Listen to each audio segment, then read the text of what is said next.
Welcome to another episode of Shining Through Your Words, author series proudly brought to you by Write and Shine Media House. I'm absolutely delighted to have my next guest here with me. Please, will you introduce yourself? Hi, thank you so much for having me. Excited to be here today to find out what unfolds during this next time that we have together. My name is Lynda Sunshine West. I'm the founder and CEO at Action Takers Publishing. Just a brief introduction is I was never a reader, never a writer, had no interest in either of those things until something happened in my life at age 51, where I ended up meeting somebody who would become my mentor and encouraged me to write a book back in 2016. So it's been a fun journey, since being that like doing that first book right there. Since that time, I'm now, as of the October of 2024, a 43 times number one international best-selling author. So a person who doesn't think they have a story to tell, you do have a story to tell. Oh A my person who word. thinks that, yeah, there's nothing that anybody is interested in, they are interested. You just got to go out there, share your words, and get it out there into the world. I love it so much. I just want to clap hands for that timeline as well, when you started, because it's such a almost stigma where people say you're a certain age, so you're like you can't do it anymore. So I love that you started, at the age of 51 writing. And how did it start? Like, how did you feel? I almost want to ask that rather. How did you feel after so many years of not doing something and suddenly having to put your thoughts onto paper? Yeah, it was actually it kind of happened, I say on accident, but nothing's an accident really, right? But it did happen where it was this occurrence that started to unfold, in front of my eyes. And so at 51, I decided to break through a fear every single day for a year. And during that year, I ended up meeting this gentleman named Greg. He became my mentor, and I was talking to him one day, and he said, "This is cool that you're breaking through a fear every day this year." He said, "I'm working on a collaboration book. It's called Footsteps of the Fearless. And because you're breaking through a fear every day, your story would be perfect for this book. Do you want to join us?" And that was my first introduction to, the collaborative books and being able to write just one story, like one small story of my whole entire life. And I ended up saying yes. I joined that book, and then that led to, at the end of that year, I had broken through those fears, and my mentor again steps in and he says, "Hey, you should write a book about your year. Like, what did you learn? You can teach other people and help them to break through fears." So I sat down and started writing, and I started and I started and I started for a year and a half. And I didn't know how to write a book. I didn't know how to write. I was never interested in it. I didn't pay attention in English. I was a math person.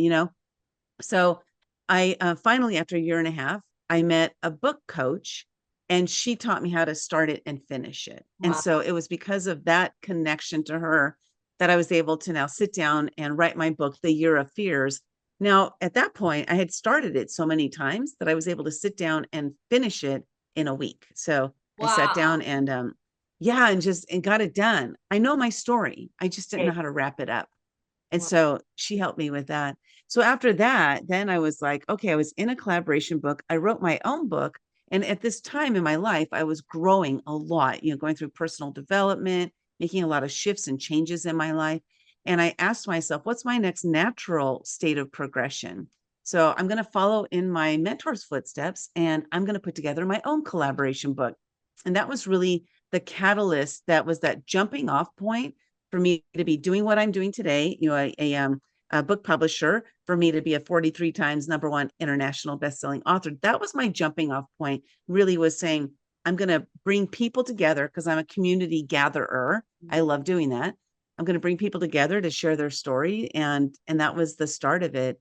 So that was, and it was interesting even how that happened, because I had this idea to put together a collaboration book, and I reached out to three people I met on my journey, which is the founder of UGG Boots, the inventor of the credit card magnetic strip, and the creator of the Make-A-Wish Foundation. I Wow. reached out to these three people and I said, I have an idea to write this book called Momentum. Will you guys be in my book? And all of them said yes. if I hadn't reached out to them first, I probably never would have done the book, but I was committed to them. Mm. And so you ended up publishing that book. I had so much fun. It was amazing. And then I decided to do it again and again and again. And here we are. Here we are. That is incredible. And Lynda, anyone who's tuning in today and who's scared to write and share their story, what tips would you give them? Well, first is to find somebody that can help you get the story out of you. A lot of times, the fear is because we don't know what to write, or maybe we're worried that people are going to judge us, or we're worried that our story isn't going to land right on people. It's not going to have any value, any purpose. There's so many different reasons we come up with why not to do it. But here's the reason why to do it is because there's somebody out there who needs to hear your story. And Yeah. I have a great example of that. I when I published my book, The Year of Fears, and I was attending an event about 4 months later, and this woman came running over to me, and I didn't know her. She saw me on Facebook, and she ended up buying my book. And she said, I read the first 14 pages and I already broke through 5 fears. Wow. That was that was my realization that my book, my story was not about me at all. It was about somebody else who is going to read it and it's going to help them to break through fears. So if you think about if you're on the fence of it, you're like, I don't really know what to write about. Think about your own life and what are some of the things you've gone through that they were tough times on this side, but you made it through it. And here you are today. Like I have a great story of that, right? Where I took that first action to be in a book. And now look what I'm doing today, right? I have this whole story related to that one, just that one thing in my life. But what are the lessons I learned along the way? There are a lot of lessons I learned during this last 10 years of my life. And so take that information and put it into a book. Go out there, inspire, motivate people to Yeah. take action to live the life that they want to live through your story. It will change people's lives. I love it so much. And I always say as well, your pain becomes your purpose. So nothing is for nothing. Like I refuse to believe that, So I love that you also believe that your story belongs in a book. And there's a lot of people out there that think it's not important or, it doesn't matter. And I really love your message of saying, listen, it does. Your message has a purpose in it. Where would you said, people who want to start, where would you also say, would you recommend they journal? What practical tools would you recommend to them? Oh, yeah, before we go there, I want to address what you just said. I started recently working with celebrities, and it's been interesting because as I am talking to them, I've connected with about 500 celebrities in the last year and a half. And so what I've realized is they all have the same thoughts. Like, I don't really have a story, Yes, but that's how experience. did you become a celebrity? How did you become inducted into the Rock and Roll Hall of Fame? That's a story, but for Yes. them, it's just their life. Like, this is just my life. What's the big deal? Why does everybody make a big deal about it? So the point there is that we all have those kinds of feelings, and the difference is that some people actually take action to get their story out there, and Yes. those are the ones that are making an impact through their story. And you don't have to be a celebrity. Exactly. Oh, Exactly. yeah, yeah. I'll share one last story because this woman, it was exactly this scenario that we're talking about. She came to us and she said, I'm just a housewife. I don't really have a story to tell. So as I was talking to her, I found that she did have a story to tell. She has a son who has cerebral palsy, and she has been his caretaker for 40 years. But there are so many other, women and or men out there who are in that same sort of scenario, and they need hope. They Yes. need somebody that will share their story to know that there's somebody else out there like me. And she ended up sharing her story. And then we provided her some opportunities to be interviewed. We do this with our authors. You line them up with different interviews. And she took advantage of every interview. And next thing I know, she's being asked by other people to be interviewed on their podcast. And then she started hosting book signing events. So this woman of like, I don't have a story. Like, who's going to listen to me? I'm just a housewife. Her words, not mine. That woman turned from that into this person who's been inspiring people through her story. Your That is story matters. well, it is. And I always say as well, your story is like your superhero cape. You have to wear it. You can't not wear it. It's part of you. It sure is. So yeah, how do you get started? There's many, many different ways to get started, but really it's the key is to get started. Yes. Having a journal, being able, one of the things I recommend to people to do, especially if they're not really sure what story they want to tell or what lesson they want people to learn, is to sit down and create like a linear timeline and just a line, a line across the paper, and then put like ages. Like for example, a great for me would be ages 0 to 5. Well, at 5 years old, I ran away and I was gone for an entire week. What lessons did I learn during that week that I was gone? So in this timeline, I would put 0 to 5 and I would just put a note, ran away, gone a week. Like that's all I would do. And then I would go through, okay, like the next maybe, I don't know, until age 15, for example, where I had my first boyfriend. Maybe I would write down, first boyfriend. And what lesson did I learn through this? I learned that you got to pick your boyfriends wisely because I did not pick wisely at all. I picked the first boy that came along that said he liked me, and that was a bad, abusive relationship at age 15. So Mm. what did I learn, right? And then age 20, 19, I got married. I got pregnant and then I got married. Age 21, I got divorced, right? So I'm creating a timeline. And then through that timeline, these are different episodes that happened in my life. What did I learn? So what was the lesson learned? So you go to that next level and you say, this was the situation. These are the lessons I learned. And then when you're done and you have this whole timeline laid out, you can see like what are some of the common things that you learned throughout that journey. And you can write just about that one topic, just one topic. You don't have to write your whole entire life story. But if you have an instance of something that happened that you learned from, like a great example of me when I was breaking through a fear every single day for a year, that's a 1 year period of time that I learned a lot about Sure. fears. And that's why I wrote the book. It's all about the lessons that I learned during that year. That is So just get incredible. started. Absolutely. I also, what I do is I love play therapy. So because people have so many stories, especially when you get to a certain age. So I love that exercise that you've given. And I also do one with crayons where I ask them to draw a roadmap of their life. And interestingly enough, the 5 year, it's interesting how that milestones also come to life, but this just gives you a little bit more clarity. Because otherwise there's a lot that happens in a lifetime. Yeah. And what I love about creating this, even like it can be how whatever works for you. Some people use note cards, some Yes, people type it up in their computer, but the lovely. point is to get started. Yes, And it's yes, when we get started that first of all, it's kind of like getting like an overview of what you've accomplished in life and celebrate that.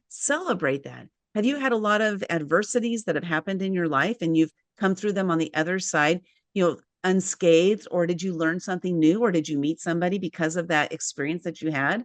And you're really thinking about that experience and how that experience of what has happened to you and or for you, how that experience can and will impact somebody else's life. For me, that's what it's all about. The story is 100% about what it can do for others. I remember I was meeting with Les Brown one day. For those who don't know, he's an international motivational speaker. And I was talking to him, and he said, Lynda, don't let what you want to say get in the way of what the audience needs to hear or the reader needs to read. Because what happens is a lot of times we get stuck in ourselves yes. that we're too scared to share, but it's through our sharing, it's through our vulnerability, it's through our words, our message, our power, our stories. It's through all of that that we make our connections. I like to say it's our relation points that create our relationships. Your story is your relation points. They're listening to you, they relate with you, or they don't. And if they relate with you, it's going to automatically create some sort of relationship. So you got to get out there and you got to share it though, in order for them to hear you. 100%. And I do want to add, when you say, yeah, I also say your story is like a song that you sing. And, not everyone resonates, for example, with country music, and it's okay. Those who resonate with your song, your story will resonate and be drawn to you. And I think that's something that people also need to learn. And that's what I love about what you do so much is writing is like a exercise. It's like going to the gym. The more you do it, the better skilled you get at it. It's not just something you can, AI and all that stuff is there, but at the end of the day, you have to sit in front of that laptop to create your story, to really, you have to connect with it first before others can connect with it. Yeah, I use AI to help me, to aid me. I don't use it to write everything. So sometimes I'll get stumped. I'm like, I wrote this, feels clunky, and I'll just send like a sentence through AI and say, can you make this sound better? And so just kind of using the tool as it's really intended to be, but not to write an entire book. I remember when ChatGPT first came out, I've been using AI for about 5 years or so before ChatGPT came out. And I remember that I saw these people and they would like, yeah, I wrote a whole book in an hour.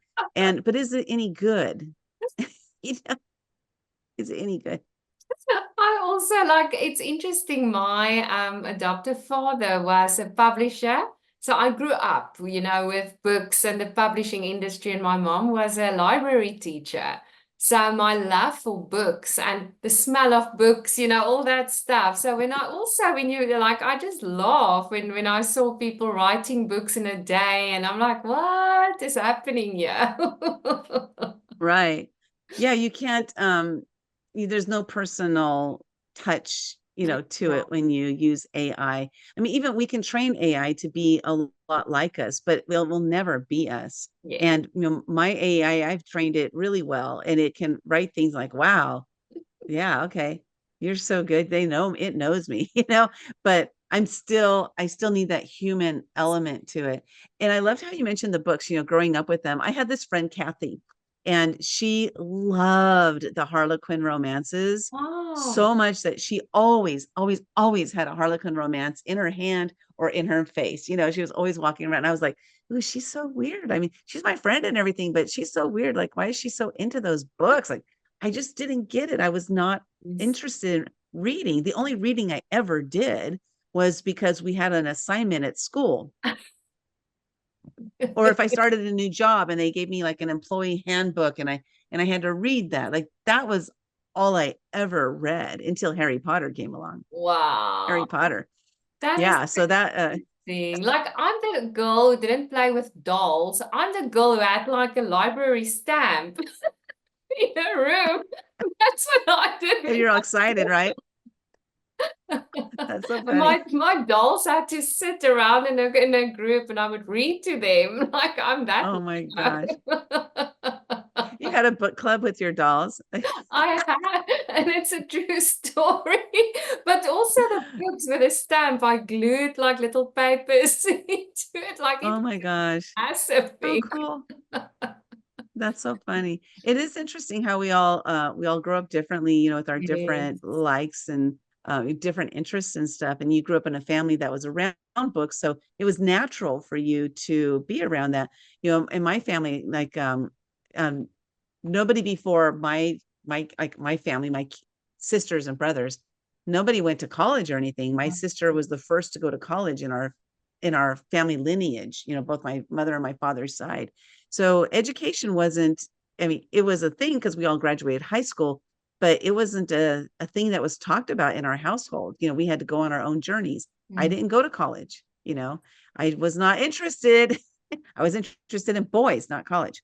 So that's I That was way can more be a interested in book as boys. well. I actually wrote a book. It's my first language is Afrikaans. It's not English, but this is one of my books based on boys. Oh, really? Sunday school book on choices. Oh Yeah, gosh, like yeah. yes, Yeah. Like what's that? Cher has that song. If I could turn back time.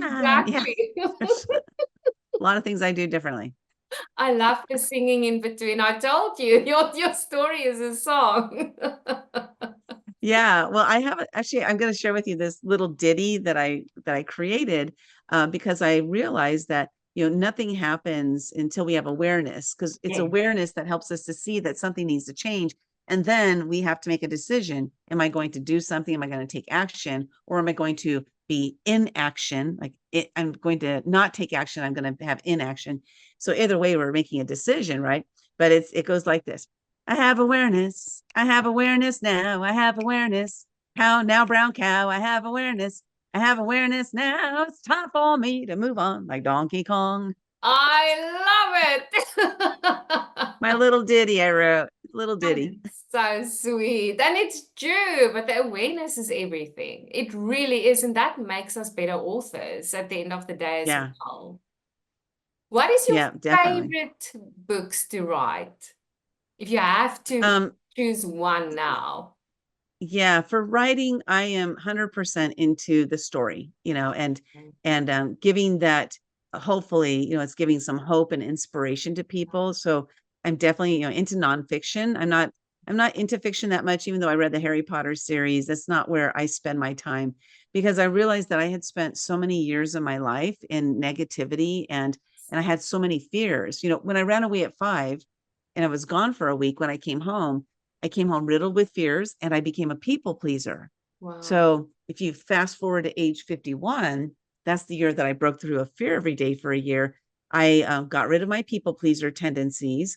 I no longer, I don't want to say I don't have fear, because I do have fear, but I approach it differently. I do things now because I'm scared. And Mm. I actually wrote a book about that, called Do It Because You're Scared. And is talking about how, um, on the other side of fear, we don't know what's there. And that's why a lot of times we don't break through the fears. But here's the deal, is what I realized is, during that year of breaking through all those fears, that the vast majority of time, probably 99% of the fears that I broke through, that the result that I got on the other side was I was proud of myself. I was glad I did it. A door was open that I didn't know was closed. I met somebody who took me down a different journey, a different and better journey.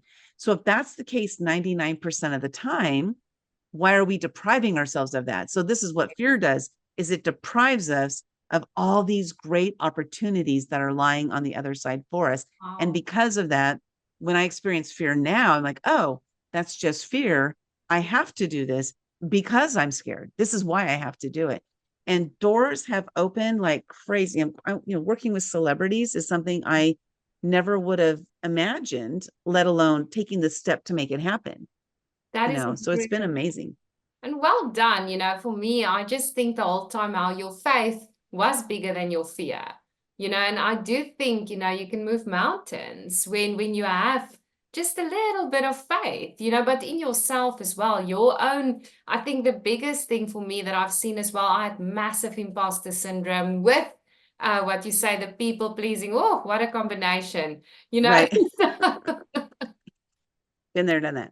Yeah. Wow. Well, I love how you mentioned the faith over fear, because there's an acronym out there for fear, and that is false evidence appearing real.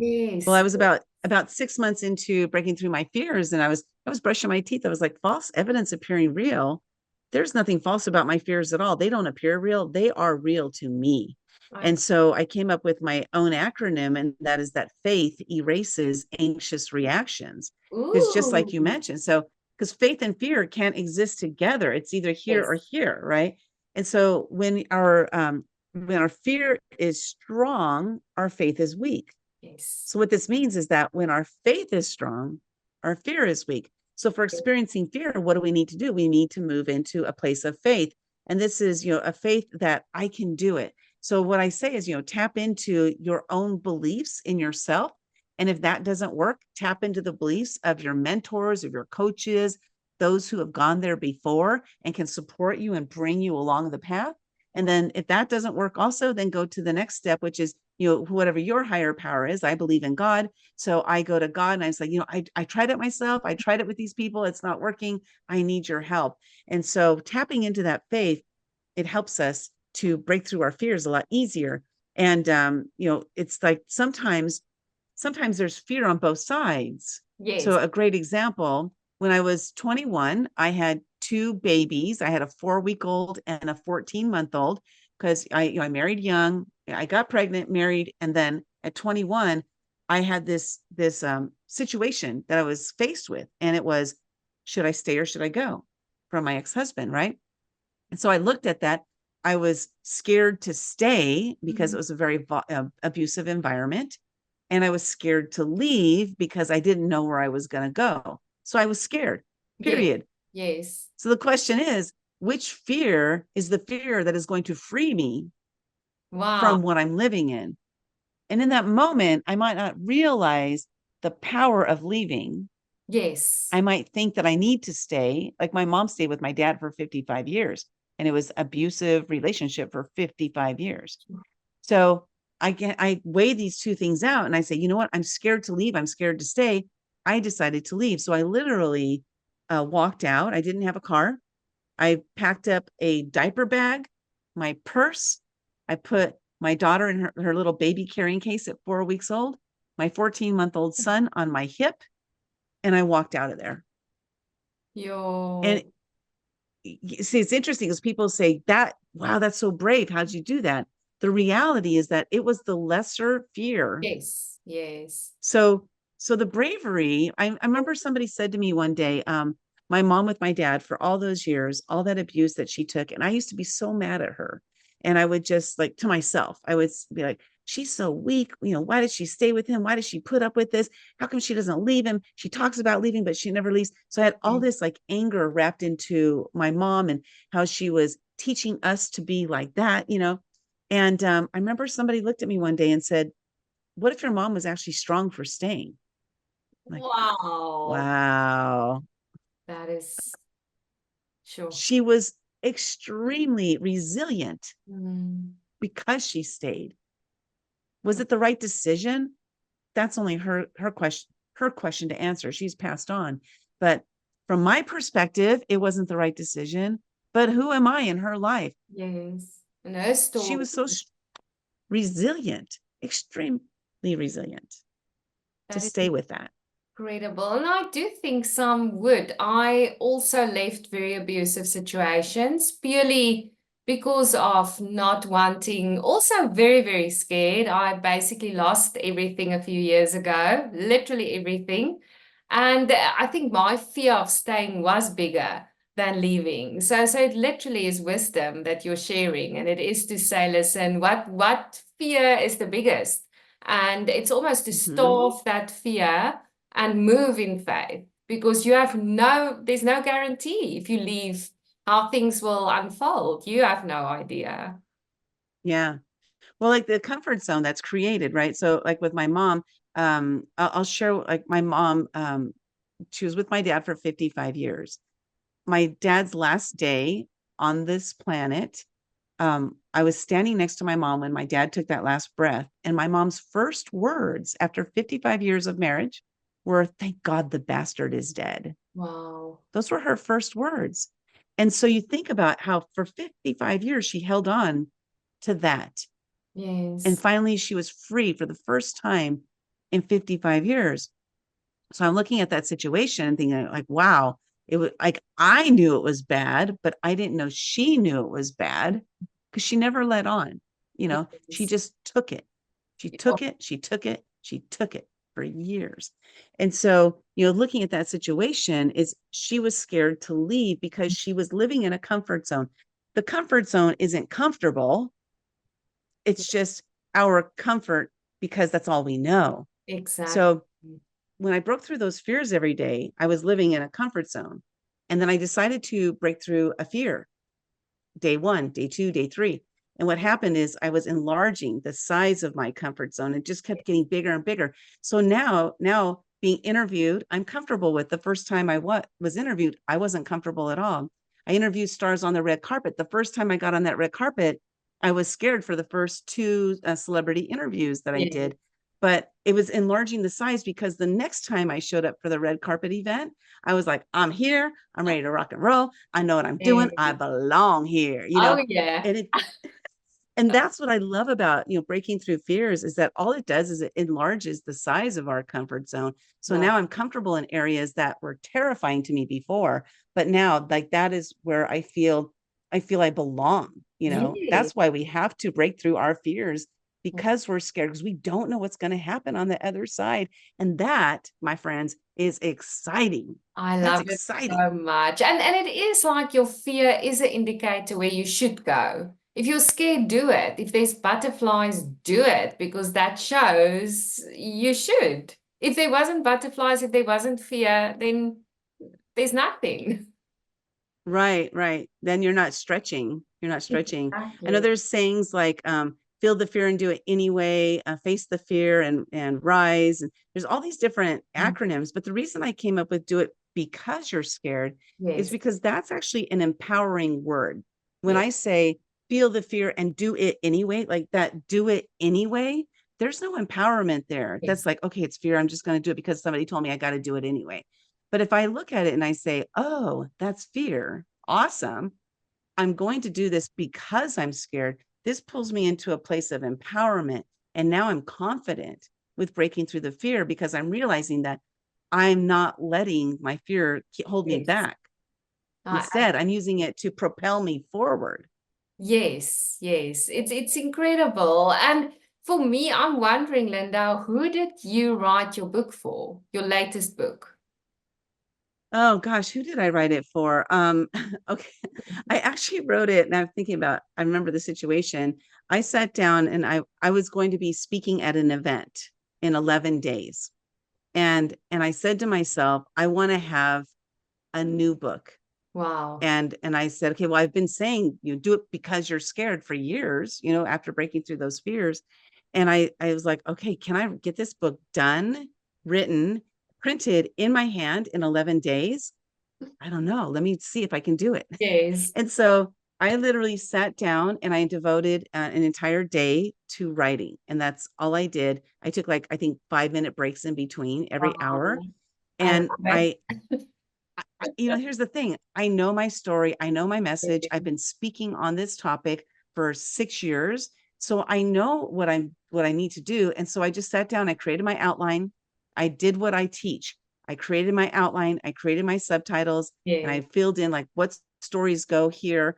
And then I just sat down and wrote. And I got it written in 13 and a half hours. Well And then done. and in the meantime, I had my book cover designer was creating my cover for me, and then Yes. I had the person who does the formatting of the books because I don't format books. I had her lined up. I said, when I'm done, I'm going to send it to you. Can you get it back to me ASAP? She did. Like everything fell into place, and within 2 days of having an idea, I had the book uploaded to Amazon, and then within 5 days of having the idea, I had books in hand. I had 100 books in hand for that book signing. So what inspired me, actually, this one was, can I do it? Yes, That's what, yes. I love it. yeah, And it's wonderful, because it is a skill. It really is. People think it happens like this, but it's not. It's years that you have behind the scenes basically crafted your skill. But it is yeah. incredible. And if anyone would like to reach out to you, how can they find you on social media? I'm Lynda, Lynda Sunshine West on all of the socials, as well as my company. It's Action Takers Publishing. It's all about taking action. Love it. And actiontakerspublishing.com. We're also on LinkedIn and Facebook at Action Takers Publishing. We have a YouTube channel too. We're out there all over the place, sharing the message about breaking through fears and to share your story to make a greater impact on the planet. That's one thing I've really, really come to realize is the power of our stories. Storytelling has been around since the dawn of time. It's always been here. It's not going away, but it's through our stories that we impact other people's lives. It creates a ripple effect. We might not see it, but it's happening. I Yeah. had this woman reach out to me the other day. I've known her for over 10 years and she follows me on Facebook, but there's never any interaction on Facebook. And the other day she did a post and it said, Lynda, I want to thank you for all of your words of encouragement. I didn't know she was looking at my stuff. She said, I was laid off from a job and it was a job I hated, but I'd been there 15 years and I needed the income. But I was laid off from that job and I was devastated. But then I asked myself, what would Lynda tell me to do? That's She would tell me to apply for a job just because I want to apply. And she said, I found a job. It was a job that I'm not qualified for at all. But I know Lynda would tell me to just apply anyway. Let them decide. Let them decide if I'm qualified. She Yeah, applied for the job and she got hired and she absolutely loves it. So she's finally 15 incredible. years of being miserable on a job is now loving a job that's something that she had no skills for, but she did it Wow. because that she didn't let that fear stop her from applying. She didn't decide for them that the answer was no. She let them decide that the answer was yes. That is incredible. And also, if you think of our stories, we play a massive role in our own story. You know, if you look Yeah. at, she could have been the victim in that story, and she decided not to be, which is incredible. Yeah. Yeah, exactly. And she did that thing like I mentioned earlier, tap into yourself, tap into your faith in yourself, tap into your faith of others. So it didn't work her faith in herself. So she reached out to that next level was what would Lynda tell me to do? Love it. And then just use that as her support to take the action. So we all face different fears at various levels of our lives.